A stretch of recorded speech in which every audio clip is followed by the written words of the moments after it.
Good afternoon to everyone. I would like to take this opportunity to welcome everyone who made it available to this session. I'm Vinolia and I'm the marketing coordinator for ISCA. Before we start, I'm going to take you through some housekeeping rules. Just want everybody to adhere to the rules. We have some rules that we need to adhere to. Please, when you log into the session, make sure that you remain on mute so that you don't disturb the session. That is the number one rule that we must get used to mute ourselves to avoid any background noise. And secondly, if it happens that you have a question during the presentation, you can kindly write your question into our chat box and we will attend to your question either during the session, during the presentation or after the presentation. And for those who would like to ask the questions straight to our guest speaker, I would like to urge you to kindly wait until the speaker is done with the presentation. You can just write your question, maybe down in your notebook or in your diary so that you don't forget what you wanted to ask. And then after the presentation, that is only when you will be given the opportunity to ask any question that you wanted to ask. Today we have our guest speaker. Our guest speaker for today is Dr. Abel Dzuke from the University of KwaZulu Natal, which is in South Africa. Dr. Dzuke has about 20 years of experience of practical work experience in supply chain management, both in the private and public sector. He has also been an academic since about 2008, teaching supply chain management at both undergraduate and postgraduate level. He's a PhD holder in supply chain management from University of KwaZulu Natal, a Master of Business Administration, a Bachelor of Commerce Honors, a Higher National Diploma and a National Diploma in Purchasing and Supply, and a member of the Chartered Institute of Procurement and Supply. And he's also a fellow of the Zimbabwe Institute of Procurement and Supply. He is currently heavily involved in supply chain management consultant. I would like to urge everyone to please remain on mute so that we can give our speaker the time to go through his presentation, and we will be unmuted only if we have the question after the presentation. Let's all abide by the rules and give our speaker a chance to share an insightful knowledge that he wants to share with us today. Dr. Dzuke, you are welcome to the session, and I would like to take this opportunity and hand over to you formally. Thank you. You can take over. Thank you, Vinola. Thank you very much. And welcome to everyone and to this discussive forum. We're basically going to talk about how to write an effective conclusion for a dissertation or a thesis. I think Vinola has done justice to the introduction, and I don't think there's much that I can add. I think she's done a very good job on that. So, yeah, I've been tasked to talk about how to write an effective conclusion for a dissertation or a thesis. I've tried to outline my presentation as follows. Those are the 5 critical areas that I need to talk about. Well, I'll first introduce the what I'm going to be talking about, and obviously definition of what we mean by a conclusion. And I'll then go on to discuss why I think, or why a conclusion is basically necessary in research. And we want to look at the efficient strategies in writing conclusions and how to write the conclusion itself. There are some major considerations that we need to look at. And then the last part, I want us to look at frequently asked issues or questions about conclusions. We want to appreciate that a conclusion basically not by way of definition, but just by way of explanation, is that very point in the dissertation where you have finished writing the body of the whole document. And at this point, we are basically saying now we are wrapping up the whole dissertation in a few words, possibly a paragraph, 2 paragraphs, 2 pages, 3 pages. Yeah, but all we want to say is that it's not time to celebrate, or well, it's a reason to celebrate that you finished your dissertation, but you must not underestimate the importance of a conclusion. A powerful conclusion basically is critical in research, just as important as an introduction. Yeah, we appreciate that a good conclusion will basically review the key points of a dissertation, and it gives the reader the information that is relevant, applicable, and related to the world as a whole. Like the introduction, the conclusion of a thesis should also make an impact on the reader. Look at a situation where you are reading a thesis. What is in the introduction is what pushes you to continue reading that thesis. As much as that, the conclusion is equally important. Look at a situation where a thesis is that big, a conclusion must actually give someone a picture of the whole document, not necessarily even reading the whole document. So that's how an introduction and a conclusion are very important in a thesis. I've actually put an example there of how an introduction and a conclusion are very important in a thesis. And I've actually put an example of a marathon runner. And I think that guy is very popular to most of you. And those in Kenya, I think, would really know this guy very, very well. Forgive the pronunciation. Earlier, Kipchoge. I think you forgive me on that. But look at the introduction. He's starting a marathon. You know, this guy runs, the long distances, 30 kilometers, 40 kilometers, you name it. Look at this introduction, how powerful it is. And everyone want to say, I want to see how this guy ends, right? That's how powerful an introduction is. And equally important, like I've said also, the conclusion plays a similar part. Obviously, someone with a very powerful introduction, you expect to have a powerful conclusion, isn't it? So this is basically the chance that you have as a writer to make a mark on the reader, right? And like I've said, the dissertation is basically a marathon. And when you talk of the conclusion, you are hitting the finishing line of a dissertation. It may sound a simple process, but it's not always that easy, right? I'll show you there, that's the conclusion of this very same guy who proved to us how important a very powerful introduction is. This is his conclusion. That's how important the conclusion is, just like the introduction. When you talk of a marathon, there's basically a lot of work that is done in between from the first kilometer to the last kilometer. And this is where it matters most. That's where people make a mark, really. And then that's why this guy has got so many gold medals, so many, you name it. I think Kenyans, you should be very proud of this guy because he's won so many things for Kenya. But that's what basically I'm talking about in terms of the importance of a conclusion. Look at this part. I think all of you would appreciate how much you'll be clapping your hands and you name it. So yeah, as a way of introduction, I think that's how we must appreciate a conclusion. It's the very last part of a dissertation or a thesis, where you are basically wrapping up the whole document in a few pages or in a few paragraphs. That's how it is. And not necessarily a pure or definition that I would say, but it is the last piece or the last section in any piece of academic writing, which, like I've said, that basically summarizes the main results, the findings, and depending on the type of thesis that you're writing, it may be an action, a call to action designed to motivate the readers. If a reader reads a very properly done conclusion, he's probably motivated to, there are things that you can do after reading a conclusion. You might want to then say, I think there's a chance for further research on this. I think there's a chance that I might be able to write my own piece on this kind of a study.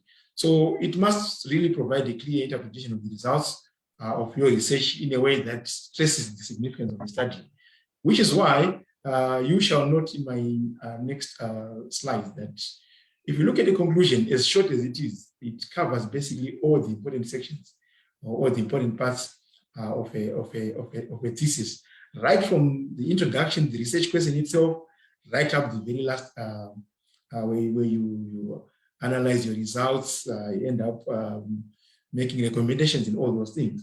So it gives closure to the reader, right? Whilst reminding of the contents and the importance of the paper. And it accomplishes this obviously by stepping back from the specifics. What I'm saying basically is that it doesn't dwell on the specific, but on the bigger picture. And when you talk about the bigger picture, we're talking about the whole document. It summarizes the whole document, right from the topic itself to the very last line of the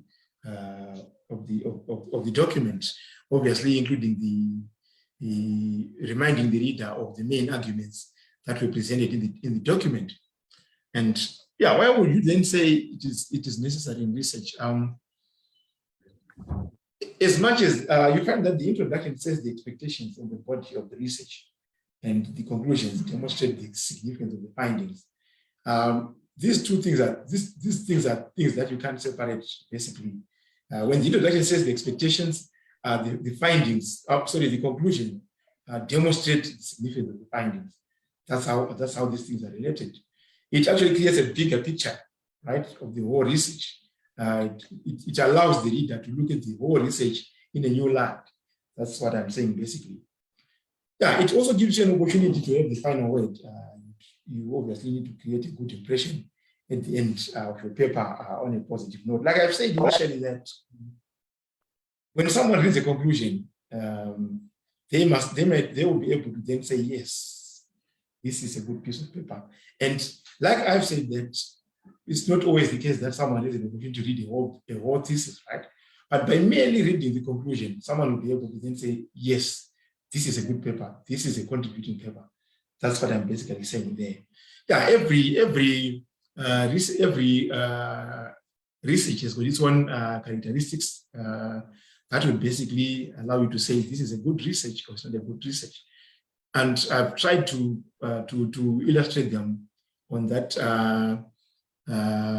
picture that I got from that source.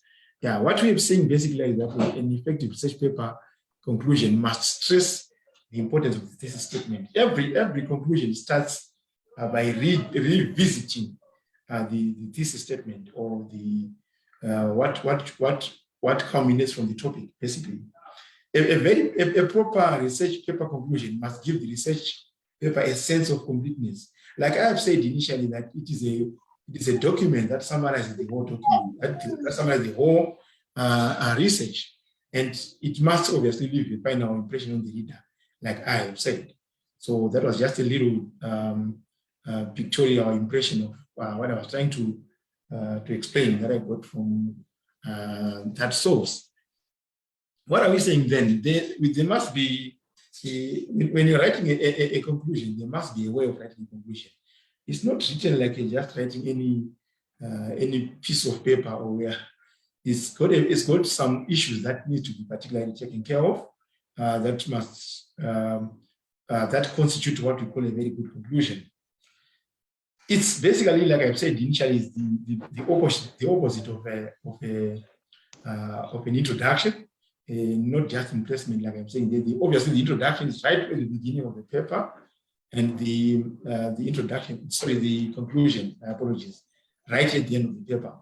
And I tried to illustrate it as well using that document, that picture, also from that very same source, where I'm saying basically it follows an inverted triangle format with general statement element on the top, narrowing down to the main research point of research.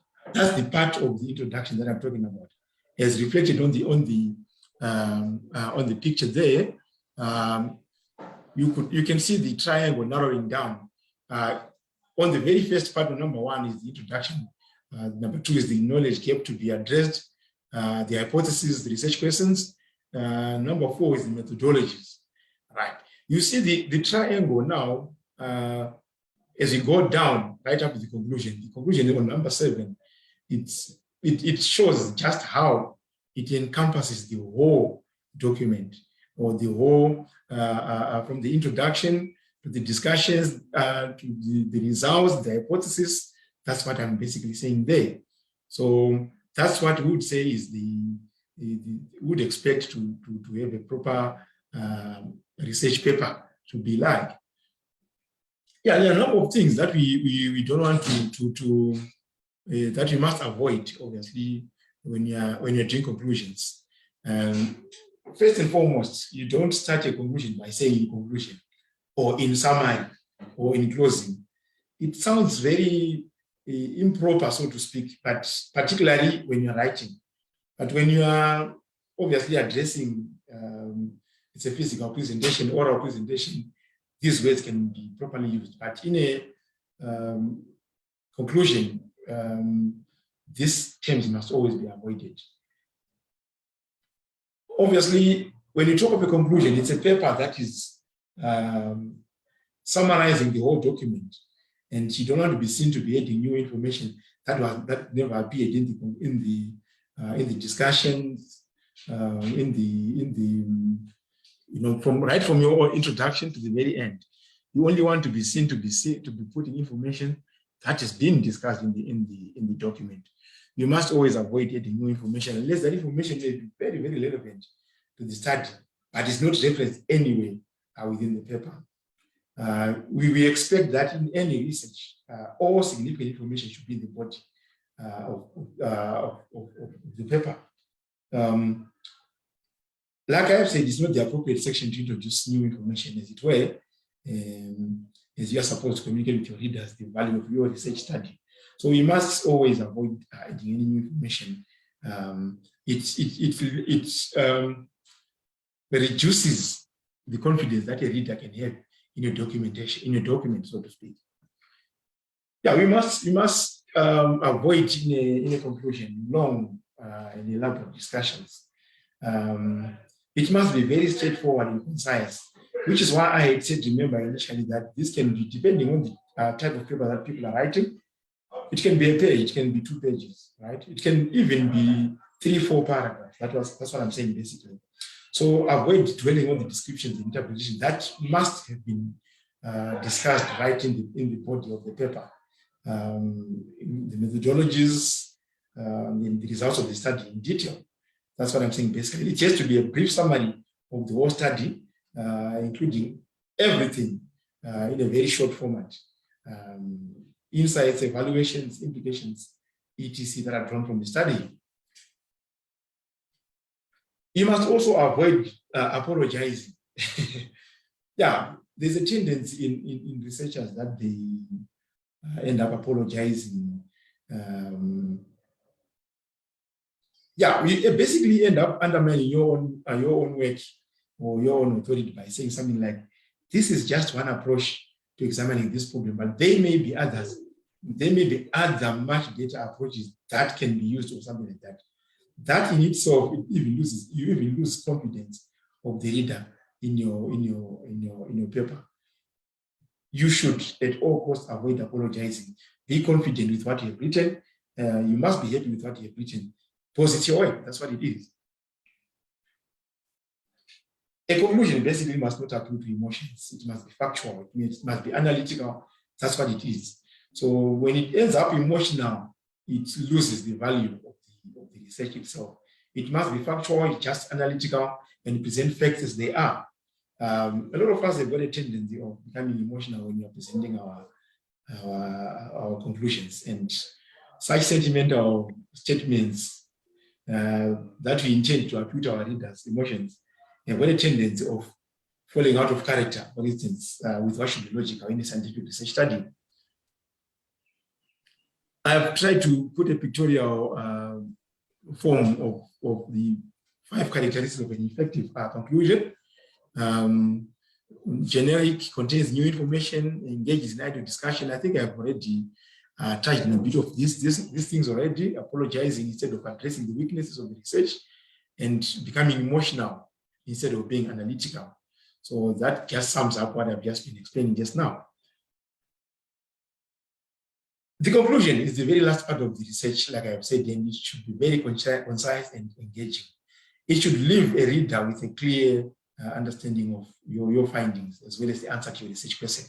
Like I said initially, that when someone looks at the conclusion, it gives him the whole picture, him or her, the whole picture of the whole research. What was being researched? How was it researched? How was data collected? How was data analyzed? What were the findings? What was the research question? This question is the research question being answered? That's what I'm talking about. So that's how important the conclusion is in a dissertation. You might want to start, for instance, a conclusion by a statement like this one, that this chapter will conclude the study by summarizing the key research findings in relation to the research aims and questions and discussing the value and the contribution thereof. This is an introductory sentence that you would want to see in a conclusion. It will also review the limitations of the study and propose opportunities for future research. If you look at this statement, as loaded as it is, and the issues that I've been explaining right from the beginning, it basically covers almost all of them. Yes. So let's probably look at the major considerations that I was talking about when you are writing a conclusion. Some may want to call them steps, some others may want to call them steps, some will call them considerations. I don't know, but I believe there are major issues that people must take care of when they're writing a research. You might want to call them steps, like I've said. That's still fine anyway, because some of the authors call them steps anyway. I've taken this example of a conclusion from some paper that I want you to. It's a very short conclusion that I want all of you to listen, and then as we discuss the main issues that we find in a conclusion, you'll then be able to say, this item, has it been taken care of in that conclusion? This item, has it been covered properly in that conclusion? I'll just read it briefly. It's just a short one. I tried to make sure that it's a very short one, and it goes as follows. Clean water is imperative to maintaining ecological balance and protecting the public's health. Remember what I said in the very first instance, that the first part of the conclusion is to revisit the research question. What are we talking about? What is it that we are trying to look at? The increase in water pollution since 2010 has contributed to the decrease in aquatic wildlife, as well as the increase in unsafe drinking water. Right? You are already seeing the issues that have been noted in the research. What is it that we are looking at? What were the causes of this and that? That's what we are basically talking about. With the growth of sugar farming, more and more pollutants are entering our freshwater supplies. Those way, you'd want to call them property results as well. This increase in pollution has contributed to massive decreases in marine life. Fish die off, increased respiratory illnesses in neighborhood populations, and it has contributed to the shortage of clean drinking water. The last paragraph says that ecologists and marine biologists are continuing to measure the water quality, and researchers are continuing to find ways to combat the pollution runoff from commercial farmers. In future, the Environmental Protection Agency hopes this research will lead to a decrease in the pollutant concentration in our freshwater systems. If we cannot combat the ill effects that commercial farming has on our clean water, our freshwater ecosystems and drinking water supplies will surely diminish. We are talking about the results here. More research and innovation are needed to maintain our clean water while supporting the agricultural needs of our economy. I think the major issues that some of them that I've highlighted already when I was introducing the area, you would find that all of them in a very short space of just 2 paragraphs, probably a page, they've been taken care of. Let's go and look at one of those considerations one by one, and we want to relate them to this conclusion that I put in there, and see if this conclusion is covering those 5 major issues that I've spoken about. That one is just a pictorial presentation of those 5 issues that we are going to discuss now. Right, and the first one is obviously clearly stating the research question. which is my issue I said is the first on any conclusion. Your conclusion should begin with the main question that your thesis or dissertation aimed to address. Go back to this conclusion. Clean water is imperative to maintaining ecological balance and protecting the public's health. That talks already of the main research question. That talks already of what this dissertation is going to be addressing.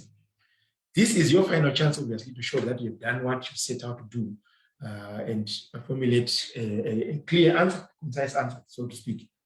Like I said initially, you must not be seen to be repeating the results in the conclusion. These have already been taken care of in the discussion sector, in discussion section, so to speak. We must only synthesize all these results and all this into a final takeaway that the reader will always remember. That's the first part that I was talking about. Let's look at any empirical thesis, any empirical study, how a conclusion may begin like the increase in water pollution since 2010 has contributed to the decrease in aquatic wildlife as well as the increase in unsafe drinking water. I think you would remember this statement from my very first, when I was reading the conclusion.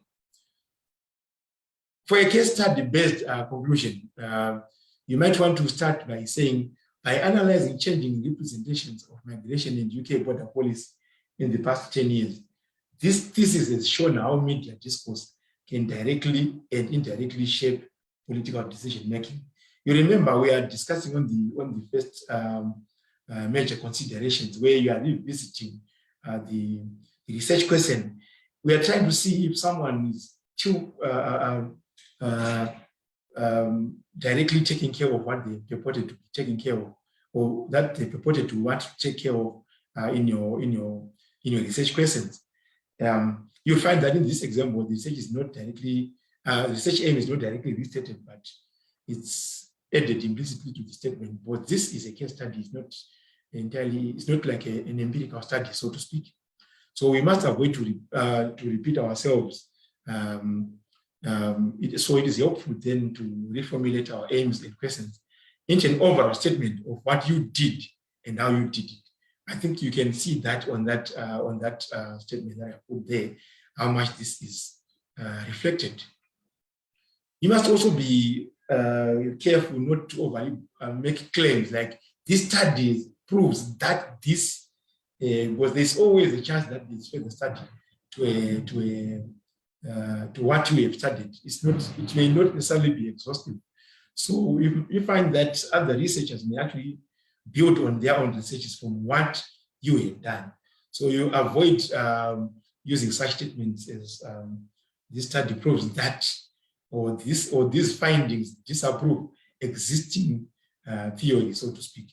It is like I've said, it's not always the case. It is seldom actually that a single study can prove or disprove something. There's always a need for further study in any other research. I mean, in any other form to complement what you have done in your study.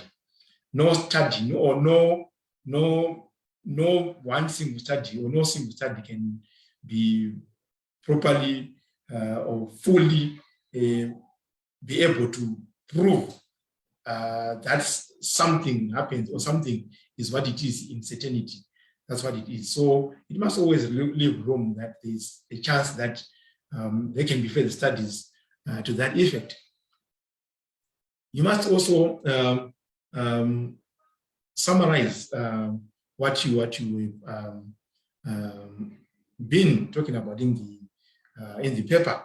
I'll still go back to the example that I gave you of the sorry, my apologies there, of the conclusion that I was reading. It is an opportunity for you to remind the reader, obviously, why you took the approach that you did, what you expected to find, and how the results measured your expectations. Let's go back to the conclusion and look at this sentence. Sorry, my apologies there. Yes, with the increase in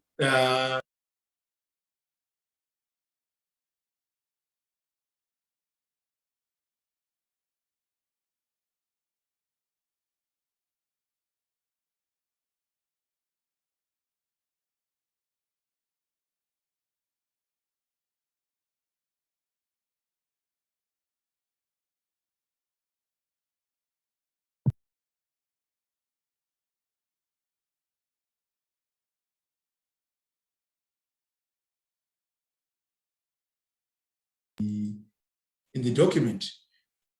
This is just a paragraph, but typically you can see that it's summarizing all the results that you aim to achieve, or that you expected to achieve in your research. I think I've already mentioned that you must avoid repetition, and the discussion issues are discussion issues. They must end there.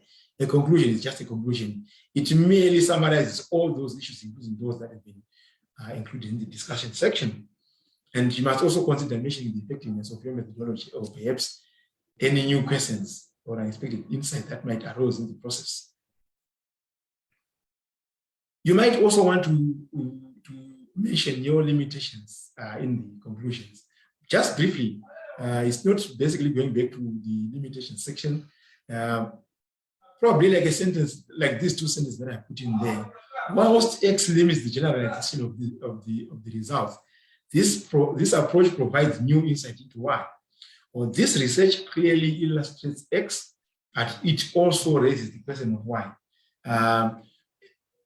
We must also be careful that when you talk of your limitations, there must not be limitations that may want someone to ask that with these limitations, how is then this research been possible? That's what I'm saying. Obviously, we are not dwelling on them at very length. And let's go back to that statement again. And I think you can actually see that I'm just merely taking off those statements from that conclusion that I was reading, so that I'll be able to reflect on those major issues that you must find. Ecologists and marine biologists are continuing to measure the water quality, and researchers are continuing to find a way to combat the pollution runoff from commercial farmers. In the future, Environmental Protection Agency hopes this research will lead to a decrease in the pollutant concentration in our freshwater system. Compare this with what I've just been saying about the issue of limitations, as they are mentioned in a conclusion. Obviously, we expect that in a research you must make future recommendations. And in the conclusion, there has to be, as short as they are, statements that makes a reference to need for further recommendations. You may have made a number of recommendations in your research, but you already have made a few recommendations for future research. Let's go back to those. Let's go to those statements that are down there about making recommendations. Based on these conclusions, practitioners should consider. The second one, then, to better understand the implications of these results, future studies could address. That's how it is. Further research is needed to determine the causes or effects of our relationship in between. That's what I was saying, basically, that every conclusion must give room, or must show that there's room for further study in the area. Remember what I said initially, that a research cannot conclude in no uncertain terms that this is what it is. There's always a chance that there's need for further research in any research that we do. This is just an extension of what I've just been discussing. That's just further examples. As our study has shown, these factors should be considered in further experiments. You are doing a scientific research. And then secondly, the other one is for a more in-depth understanding of the process, future researchers should focus on. That's basically leaving room for further research in your area. More research is required for finding out the reasons of such. It could be behaviors, it could be anything. That's how it is. And when we're making recommendations for future research, we must obviously. Oh, my apologies. I think I lost my screen. Let me just try to come back here.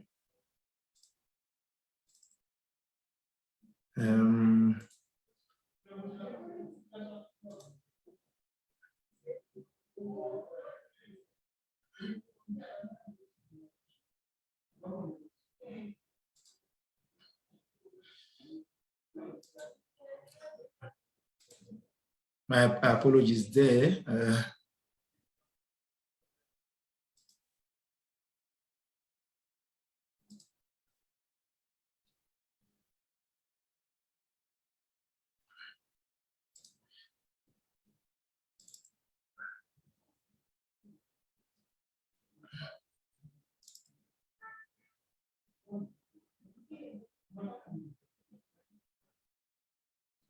I don't know. Can you see it now? We can't see it. You can't see me. Okay, just hang on. Can you see me now?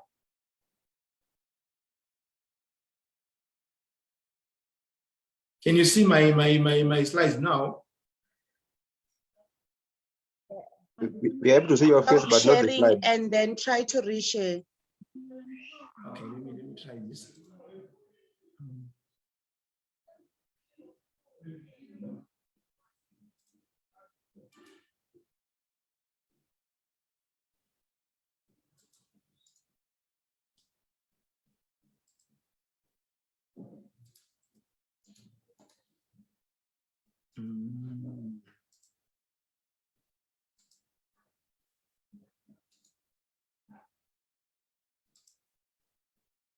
Can you see me now?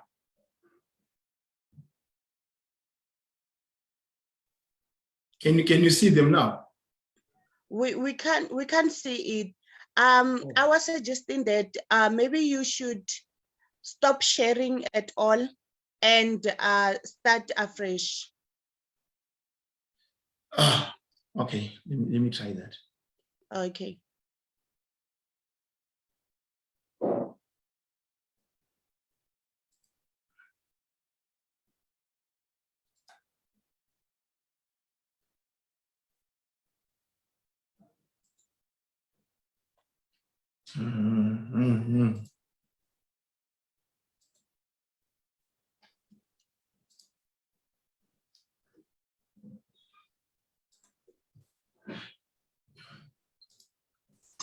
And now, still you can't see me. Nothing is visible. Jesus.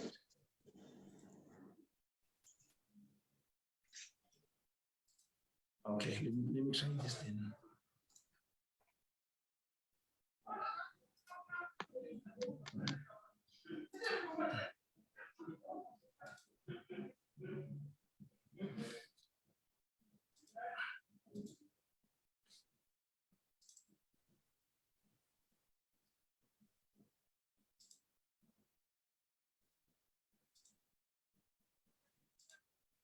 Yeah.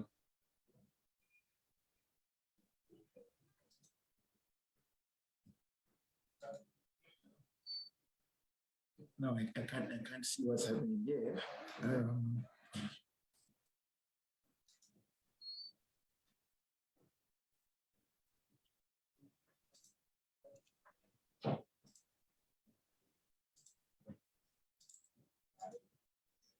Oh.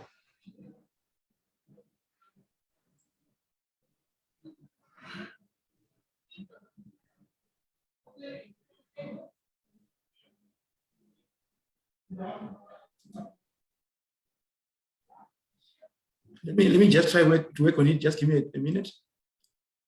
Okay, no problem.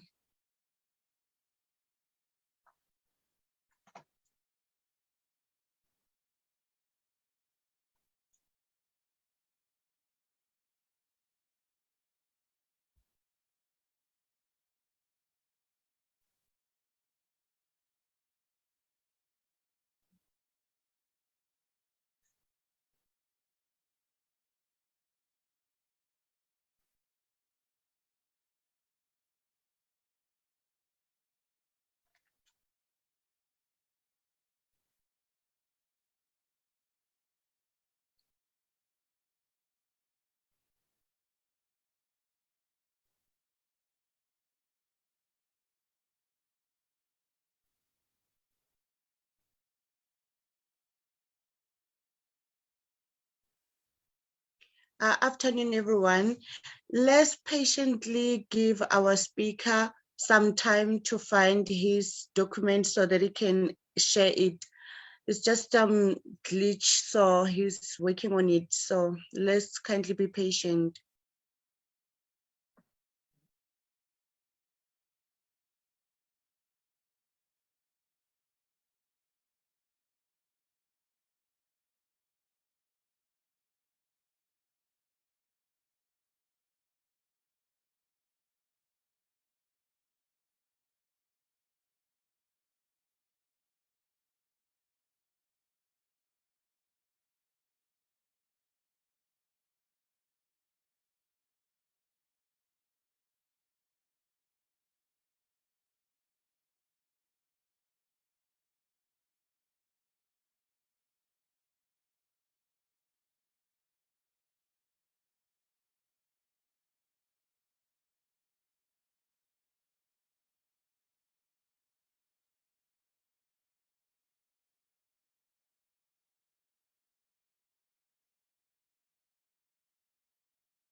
Dr. Dzuke, I can see you sharing your screen, but it's just a profile. Can you be able to access the file?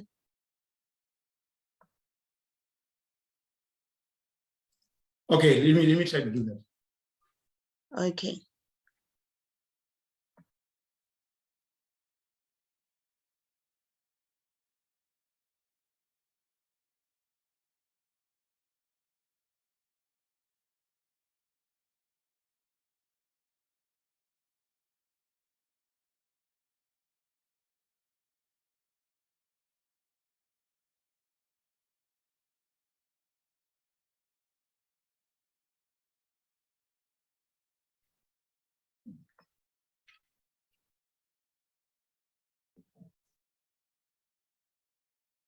It's now visible. We can see it.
Dr. Dzuke, are you there?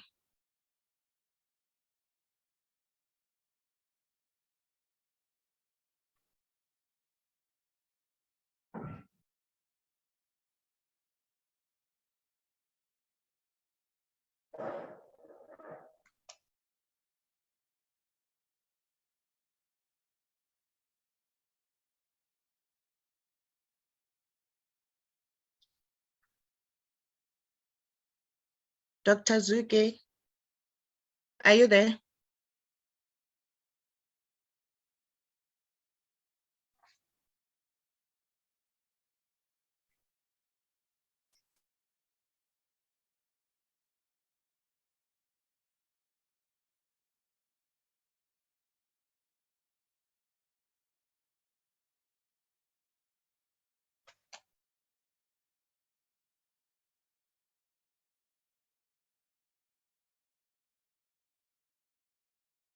Okay, just give me a minute.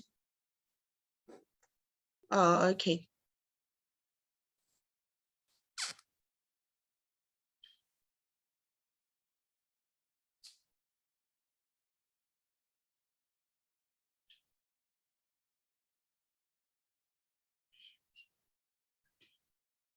Can you see the slides now? Yes, we can see the slides. Okay. Maybe let me just continue, then I can take care of the other the other technical issues later. At least you can see the Okay. slides. Yeah, at least you can see Yes. the slides, then I can continue. Okay. Where was I now? Okay, I think I was on this part where I was talking about making future recommendations on the conclusion, where I was talking about I was actually looking at those sentences that I put in there that you might want to use as recommending future research in your area. Like I said earlier on, remember that your research cannot be said to be in very uncertain terms that this is the end of it. It cannot be conclusive, so to speak. So there's always room that there's a need for other practitioners to further research in your area. I think I'd looked at those sentences, and I think I had read them, those examples, and I think I was on this slide. Yeah, when you're making recommendations for future research, you must also make sure that you are still proving confidence in your own work. You're not undermining your own work. Relatedly, while future studies might confirm or build on your conclusions, they shouldn't be required to augment your argument to feel complete. If we cannot combat the ill effects of that commercial farming has on our clean water, our freshwater ecosystems and drinking water supplies will surely diminish. More research and innovation are needed to maintain our clean water while supporting the agricultural needs of our economy. You're basically not undermining your own work. You are proving that there is still need for further research in some areas. But at the end of the day, you are cementing your results, so to speak. Your work should basically stand on its own. It shouldn't be based on or lean on some other piece of work for you to build confidence in the reader. You must obviously avoid too much self-criticism and exaggerating in your research, in the applicability of your results or the applicability of your research. Yeah, if you're making recommendations, obviously for policy or business, you should use words like you should, not you must. We always make a mistake of directing people that they must do this when we should say they should do this. When you say you should, you actually you leave a room that obviously there is possibility of further research or further examination of what you're talking about. In any case, the purpose of research obviously is to inform and explore. Explain and explore, not to demand that someone must do something. That's what it is. And you must obviously make sure that your reader is left with a strong impression. Emphasize the contribution that your research has made to your field. Leave a strong impression of what your research has contributed to the state of the field by, obviously, you want to return to your problem statement and explain how your research has helped in trying to solve the problem that you have highlighted in the research question. If you go back to the conclusion example that I gave you, it should show you that this is exactly what it is. You must refer back to your literature review and obviously showing that you have managed to address the gap that you intended to address right when you started your research.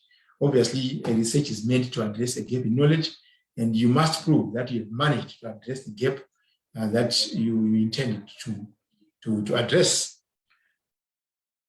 Obviously, we expect that when you are discussing your findings, you must confirm or challenge an existing theory or assumption.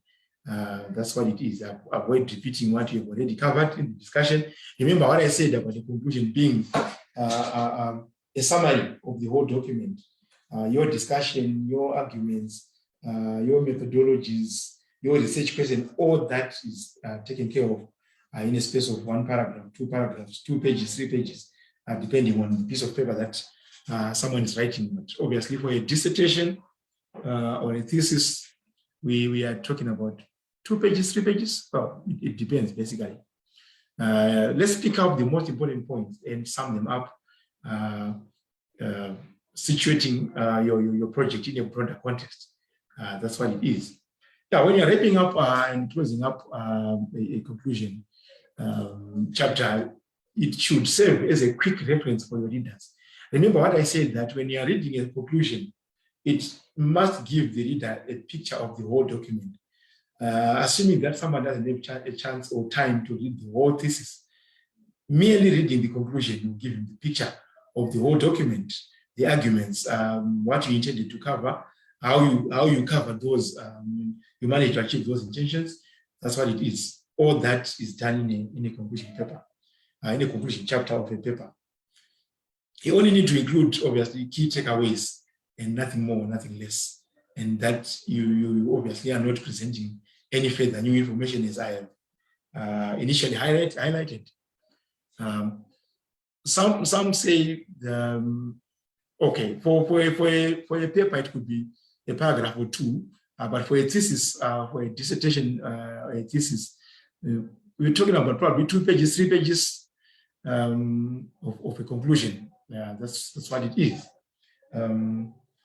Yeah, so I want to think that all those 5 issues that I've been discussing, right, and you want to relate them to the conclusion example that I gave, that I was reading in the very first part, you will find that it has actually covered all those things in the space of just those 2 paragraphs, or those 2, yeah, let me call them two slides, so to speak.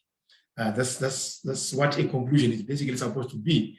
It's a summation of a whole thesis. A thesis can be 300 pages, can be 250 to 250 to 280, but it can be concluded in just a space of 2 pages. That's basically what a conclusion must do. When you're writing a conclusion, you must use this as a checklist, so to speak, that if I clearly answered the main research question, remember what I said in the very first place when I was looking at that example that I gave you of that conclusion. If I summarize my overall argument or my key takeaways, if I mentioned the important limitations of the research, remember when I was talking about X and Y, if I given the relevant recommendations, if I clearly explained what my research has contributed to my field, and if I not introduced new data, these are the key checklists that one must really take care of when they're done when they've done their conclusion. Yeah, let's go and look at some of the frequently asked questions about conclusion of the conclusion section. Some might want to say, what is the difference between a discussion and a conclusion? You would note that a conclusion, like I've said, obviously is the it concludes the whole paper, including the discussion. The discussion obviously is an in-depth exploration of the results, detailing everything that we find in the findings, citing relevant sources and putting them into context. I find that the conclusion is a bit more shorter and general, and concisely covers the main research question and makes recommendations based on the overall findings.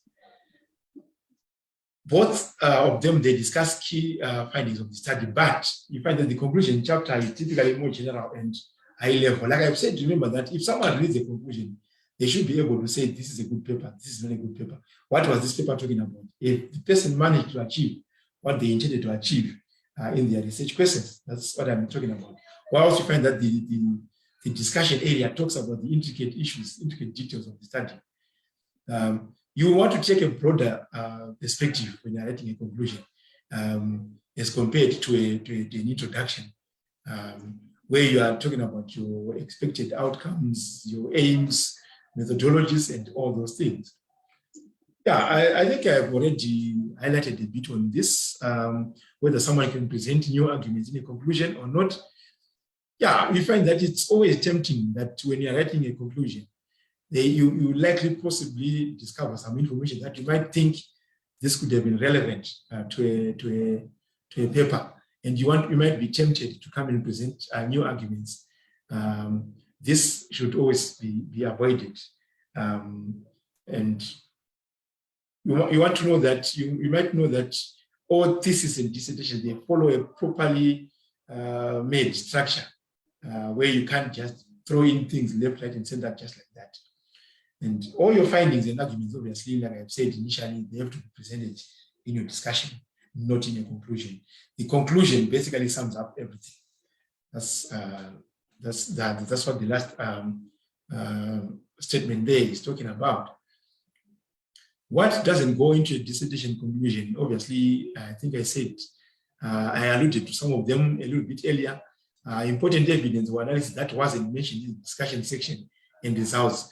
This is merely the same thing as trying to add new information to your research that did not appear in the discussion section. I think I also mentioned that you must not start a conclusion by saying in conclusion, and you must not use weak statements that undermine your work. Like there are good points on both sides of this issue. That's basically undermines your piece of work that you've worked for such a long time.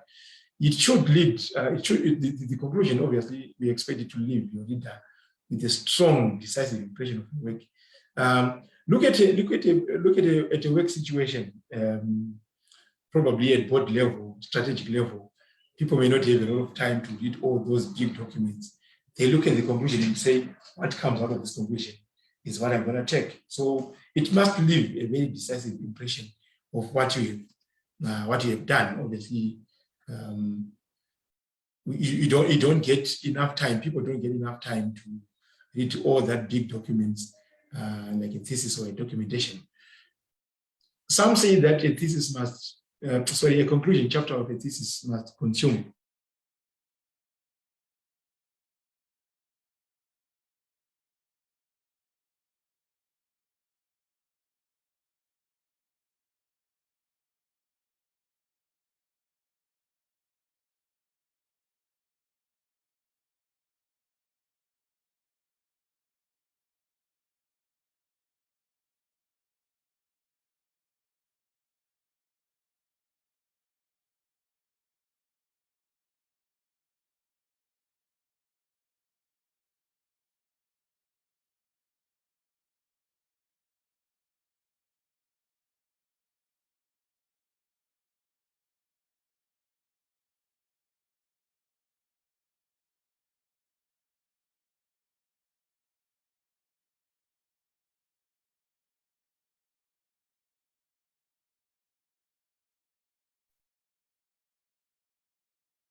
Afternoon, ladies and gentlemen.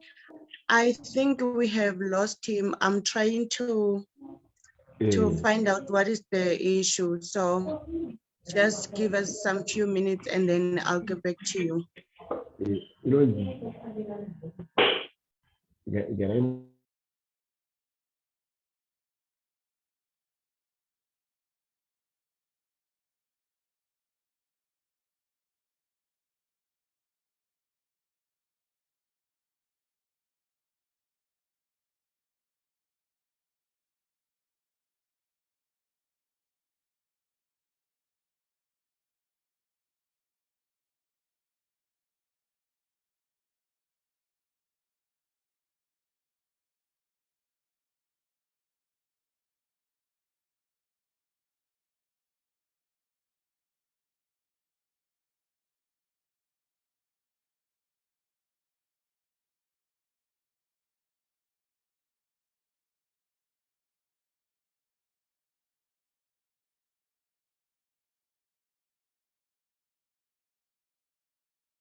Can you hear me now?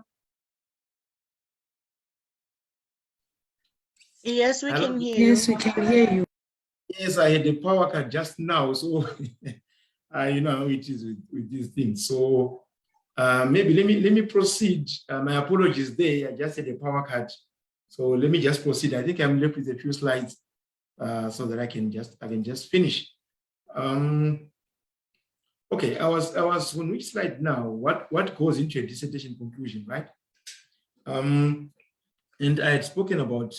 I think the last thing that I was discussing is how long a dissertation should be. I think I covered this. I think I was on this one, how long a dissertation conclusion should be. And I was saying that it should be 5 to 7%, but it depends. Basically, some colleges may have other requirements, and some authors may say 5 to 10%. And I had also said that you must be very careful about the claims that make about the contribution of the study. And remember, I said that it can be that a research or a thesis be as conclusive as it can be. There's always room for further research or further study in your area. It's so annoying, obviously, for readers to find that there's a lot of exaggerated stuff and things like that. let it be as concise as possible. Yeah, we must also try to use clear language that can be easily understood by any, let me call it an intelligent layman. Remember the conclusion, like I said earlier on, that if someone just reads the conclusion, you'll be able to look at the whole paper in the conclusion. What did you intend to cover? Did you cover it? How did you cover it? What were the results? What did you further recommend? And things like that. It's not every reader who is an expert in your field. So it's always important to make sure that it's in a readable, understandable language, so to speak. And you must know that it's you who knows your research better than anyone. So it's always important to spell things out clearly for the readers. Yeah, to understand obviously what needs to go into your conclusion chapter, it is always useful to understand that what the chapter needs to achieve. Basically, it seeks to summarize the key findings, provide answers to the research question, what is the main contributions of the research, and what are the limitations that you probably might have faced when you're doing your study, and what recommendations do you make for future study. That just sums up the whole key issues on that.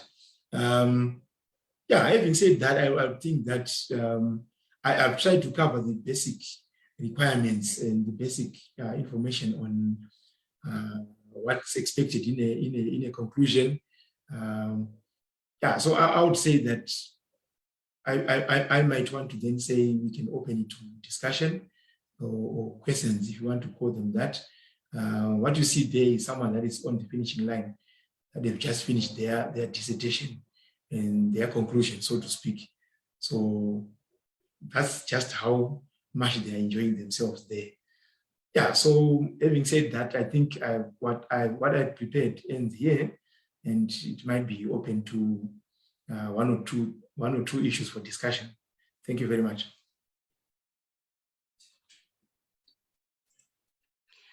Thank you so much, Dr. Dzuke, for your wonderful presentation, for sharing your knowledge as well. Now I'm looking at our chat box, and I can see that there have been some questions placed in the chat box. So I'm gonna go through those questions, and you can just enlighten them more. Okay, we have a question from Paul, which says, sir, how long should a conclusion be? Sorry, come again. He's asking, how long should a conclusion be? Yes, thank you very much. You remember what I said on the length of a conclusion. I think there's some part that I mentioned that it depends on whether you're writing a thesis or a dissertation, or it's a research paper, so to speak. For a research paper, obviously, you don't expect that conclusion to be as long as that is for the thesis. This can be 2 paragraphs. This can be a paragraph for a research paper. But looking at a conclusion for a thesis or a dissertation, probably looking at 2 pages, 3 pages. Yeah, that's how it is. But for a research paper, you're talking about a paragraph or 2. I don't know if that really takes care of it.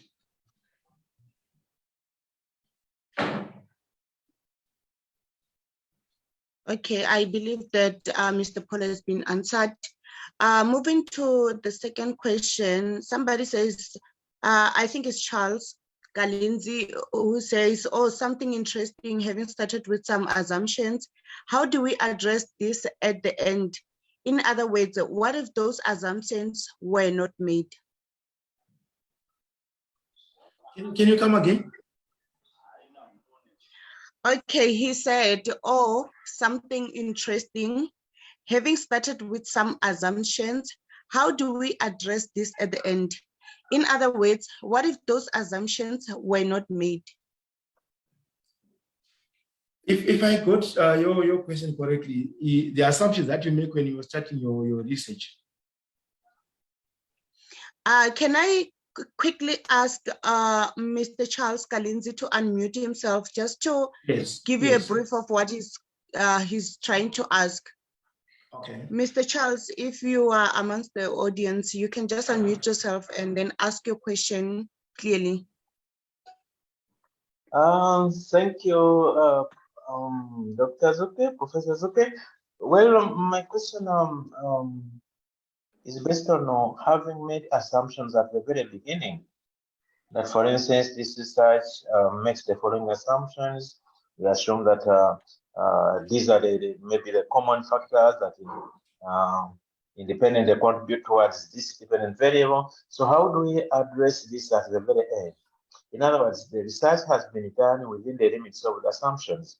So the question is, I was just wondering what happens at the very end if those assumptions were not made, or what is the contribution of the assumptions, especially when it comes to conclusions and the areas of further research, without necessarily looking at them as limitations. Thank you. I think, thank you very much for that question. If I got you correctly, I think it would, you might want to look at that or discuss that very briefly when you talk of the limitations. You might have assumed that this is going to happen to facilitate this. Yeah, but then it doesn't happen. That's, to me, sounds more like the limitations to the study, which I said that you must try and indicate, obviously, on your conclusion, those limitations, but in very brief form. Otherwise, if you put so many limitations or so many failed assumptions, like you're saying, that it might end up even reducing the confidence of the reader in your paper.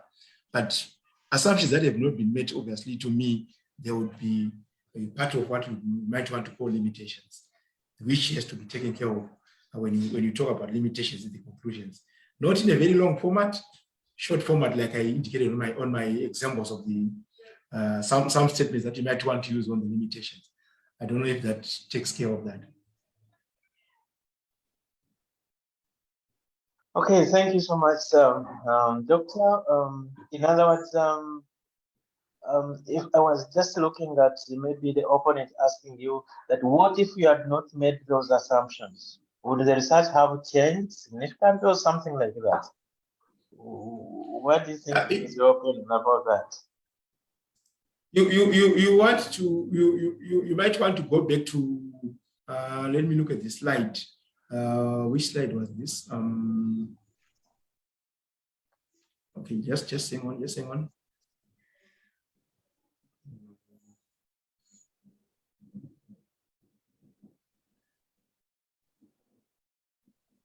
Which one was it? Just hang on, just hang on.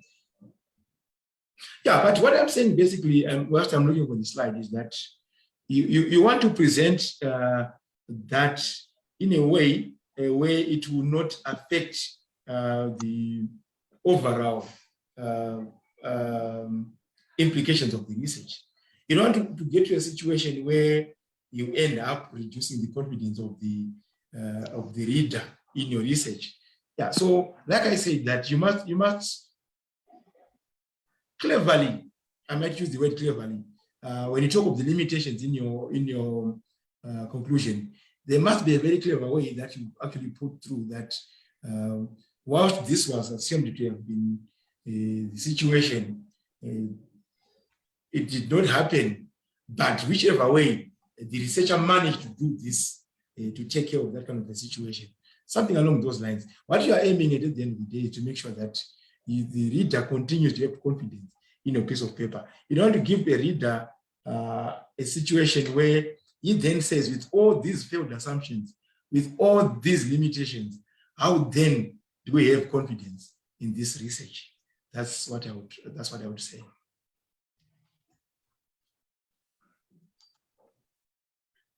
Okay, thank you so much for that feedback. I believe that Mr. Charles has been answered well. We do have another sorry, if you look at that slide again, when I was talking about the limitations, right? When I said you can mention any limitations in your research, and I also said don't dwell on them at length, right? Just Yes. try and continue on the focusing on the positives of your work. You don't want to give someone an opportunity to say, how then do I have confidence in this research when it had so many limitations? Just continue dwelling on the strengths of your research. That's how it is. But obviously, you have acknowledged that there were limitations. You have obviously acknowledged that there were some assumptions that would have not been met. That's how it is. So just continue dwelling on the strengths of your research, even though acknowledging the limitations in the research. Yes, yes. I think it's fully understood. I'm not sure if there's anyone else who needs clarity on that before we move on, but I think it has been made clear enough. So we're gonna move forward to another question. It's from Mr. Paul again. It says, sir, do we follow this rule also in research articles for publication? Yeah, principally, in principle, a conclusion is a conclusion. How much then goes into a conclusion depends on the type of paper that is being written. Obviously, if you're looking at a thesis or a dissertation, that's much that is much of a bigger conclusion that you'd see in a research paper for publication. Like I said earlier on, a research paper for publication, you probably find a conclusion being a paragraph or 2 paragraphs. That's good enough. A page at most, probably, yeah. But if it's a conclusion for a thesis or a dissertation, obviously you're looking at work that has been presented in 300 pages. 3 pages thereabout. To me, that makes sense. But for a research paper, obviously the method will be different. But the principle of a conclusion remains the same. That's how it is. In terms of when I say the principle, I'm talking about what is expected to be covered in a conclusion. That's basically what I'm saying. The principle remains the same. It could be a difference in the length, in the width, or in the height. I don't know if I have taken care of that.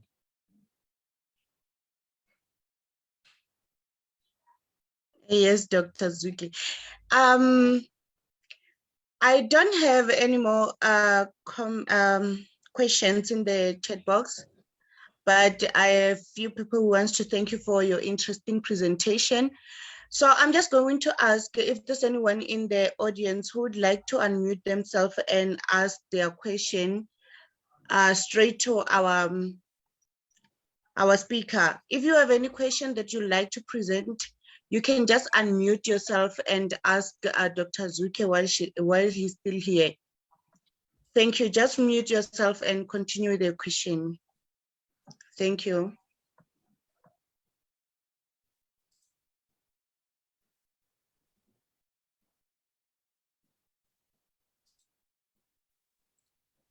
Hello, ma'am. Hello? Yes, I can hear you. Yeah, You can this is continue. Paul. Yes, I want to thank Dr. Dzuke for this presentation. And the question that I want to ask, can he mentor some of us, because I'm in Nigeria, and if we want to contact him, can he share his email with us?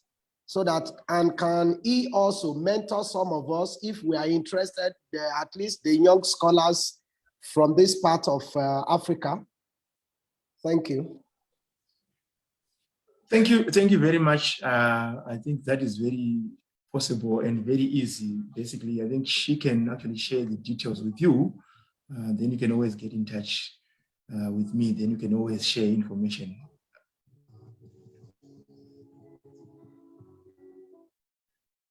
Okay, I will do that. I will do that. You can just send your request for the details on my email, and then I'll get back to you. If there's anyone who'd like to get contact details for Dr. Dzuke, you can just email me straight into my ISCA account, which is masipa.nv@isca.org.za. You can just email me on my account. Okay, if there's anyone else, because I can see that some of you are already on you've already unmuted yourself. You can just ask your question straight away, but one person at a time. Okay, okay. Hello, Okay, Dr. can you? Yes, how are you? I'm good. My name is Bali from Zimbabwe. It's very unfortunate that I joined a little bit late. So I wanted to check if it will be possible for you to share with us the slides that you just presented to us, so that for those things that we have missed, you can probably go through them. Yeah, definitely. She will definitely share with you. I think that's what she always does anyway. So she will share with anyone who is interested at those slides. She's got them. Thank you very much. Okay, thank you very much, Doctor, for the good presentations. Thank you very much. Yes, while we're still on that, like I said, if you have any request that you like to make, you can just email my account straight away and then I'll revert back to you. If you want the PPT slides or Dr. Dzuke's information, just make sure that you email me on my account. As I have provided you with my email address in the chat box, you can just straight away email me. Thank you. The next one can ask their question, yes. Thank you very much. Can you kindly repeat your email address? I failed to get it here. I don't see it. Thank you very much. Okay, thank you. Let me just type it quickly in the chat box. Anyone else would like to ask a question? Good day. I don't know what time it is. Good something. Good evening, I think. I'm in Kenya, and I just wanted to say the example you gave about Kipchoge to the beginning and the end was very interesting, because you have to prepare also to go through some of this previous research and how they are concluded, things like that, so you can compare also. Kipchoge practices every day, and he doesn't wait until last minute, and then that's why he comes sweating. So what I'm thinking is with the research at whatever level, although he has mentioned that we have to have the levels of the conclusions, but what I'm really thinking of is we as people who are on the front line, sometimes we don't even look at the papers properly, and the conclusions on about articles and whatever are important, but most of us go to the findings and the methodologies, but we forget about the conclusion part, which is also a crime that I normally do. I'm a researcher, but that's a crime, and I normally go deep into methodology, and then the discussions. Then I forget to see how the conclusions made. So I think with the Kipchoge, if that's what he's doing, he'll be sweating at the end of the journey, because it's very strenuous, and then you just get a raw deal just because of a conclusion. That's what I'm seeing. Thank you very much, Dr.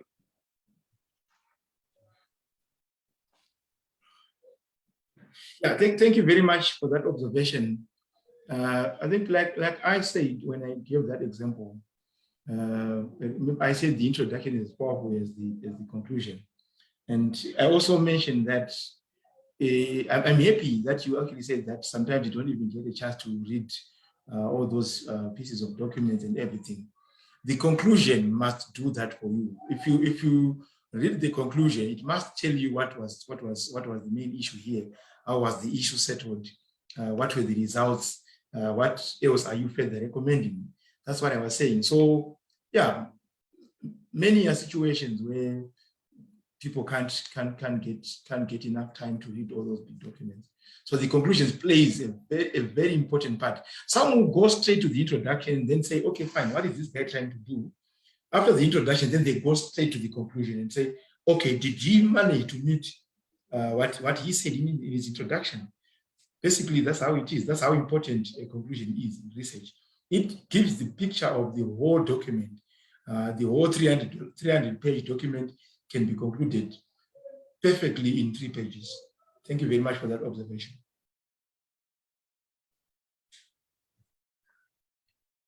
Yes, I would also like to say thank you so much, Charles, Mr. Charles Olu, for posing that comment. It's very, very thoughtful of you.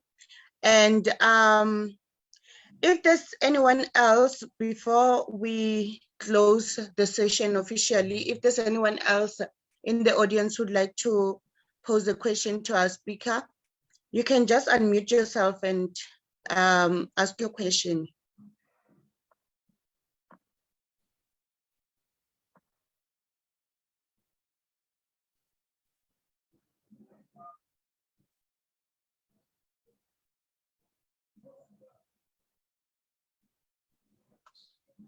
Okay, I think everyone is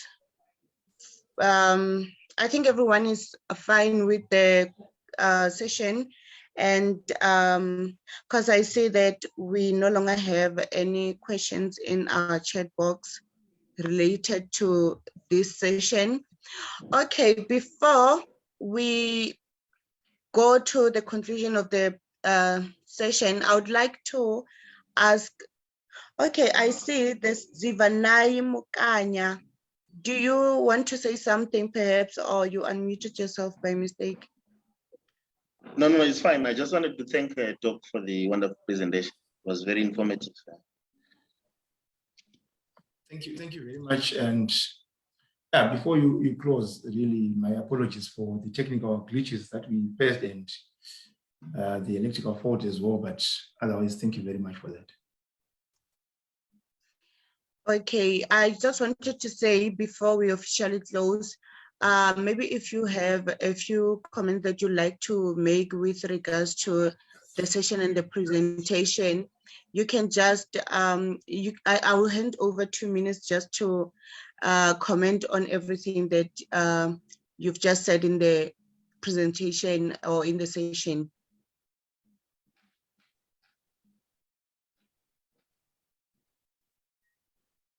Dr. Dzuke. Okay. Thank you very much. Not much comments really, but just to thank everyone that participated in this discussion. Thank you very much, and keep supporting us. You don't stop learning really, so let's continue with this. Let's be part of all these discussions when they are brought through. You don't know what you are going to gain, but otherwise, thank you very much. And again, I apologize for the glitches that I faced in the presentation, but at the end of the day, I think we managed to come up with something. Thank you very much. Yes, I totally agree with that. Anyway, it's not your fault. As everybody knows that in South Africa, we're facing stages of load shedding. So these kind of things, they are expected during the sessions. So I would like to formally thank everyone who was here today for taking your times and come here to support ISCA on this journey. As you all know, I've been seeing some comments or requests in our chat box that you want the recordings and the presentation and so on. For those who like to have the recordings for the session, we do have the recordings, and we post them every Friday, actually a day after the sessions. So you can just go onto our social media platforms. We do have Twitter, LinkedIn, Facebook, and YouTube channel. You can just go there. We are African Institute for Supply Chain Research. We do post our sessions there. You can either download or view them online on our social media platforms. And for those who request our slides, I also send you the links to our sessions or the links to our recordings. And that's where you can just easily access our recordings.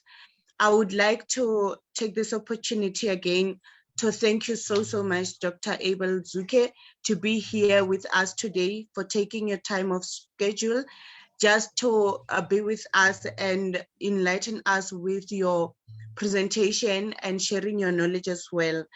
On behalf of everyone, I would like to thank you on that.